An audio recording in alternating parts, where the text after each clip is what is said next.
மேட்டூர் அணையிலிருந்து திறக்கப்படும் தண்ணீர் கடைமடைக்கு வந்து சேர வாய்க்கால்களை தூர்வார வேண்டும் என நாகை விவசாயிகள் கோரிக்கை விடுத்துள்ளனர். மேட்டூர் அணையிலிருந்து குறுவை சாகுபடிக்காக வருகிற ஜூன் 12ஆம் தேதி தண்ணீர் திறந்துவிடப்பட உள்ளது.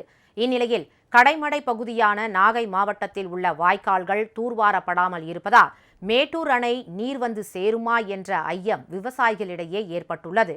காவிரி நீர் வந்து சேராவிட்டால் குறுவை சாகுபடி பாதிக்கப்படும் என தெரிவித்த விவசாயிகள் வாய்க்கால்களில் படர்ந்துள்ள ஆகாய தாமரை, காட்டு மணக்கு செடிகளை விரைந்து அகற்ற வேண்டும் என பொதுப்பணித்துறைக்கு கோரிக்கை விடுத்துள்ளனர். மேட்டூர் அணை தொடர்ந்தால் ஒரு 12-10 நாளில் 8 நாளில் தண்ணி வருங்கிற எதிர்பார்ப்பில் இருக்கும்.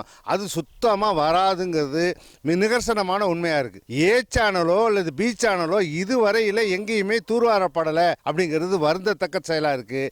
ஏன் நாகை மாவட்ட வேளாண்மை துறை மெத்தனை போக்கா இருக்குது. அங்கே ஒரு ஜேடியா ஒருத்தர் இருக்கார், எந்த வேலையும் செய்கிறாரா, எந்த ஏடி ஆஃபீஸ்லாச்சும் வேலை நடக்குதான்னா கேள்விக்குறியாக இருக்குது. எல்லாரும் தூங்கிட்டு இருக்காங்க. தமிழக அரசு எங்களுக்கு தண்ணியை திறந்து விட்டா கூட நாகை மாவட்டத்தில் இருக்கிற வேளாண்மை துறை தூங்கிட்டு இருந்ததுன்னா பிரயோஜனம் இல்லை. பாதுகாக்க வேண்டிய துறை உடனடியாக நடவடிக்கை எடுத்து 7 தினங்கள்லேருந்து 8 தினங்களுக்குள்ள தூர்வாரி எங்களை பாதுகாக்கணுங்கிற கோரிக்கையை தான் உங்கள்கிட்ட வைக்கிறோம்.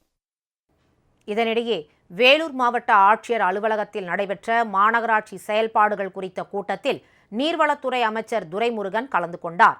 பின்னர் செய்தியாளர்களிடம் பேசிய அவர், திட்டமிட்டபடி ஜூன் 12ஆம் தேதி மேட்டூர் அணையிலிருந்து பாசனத்திற்காக தண்ணீர் திறக்கப்படும் என்றார்.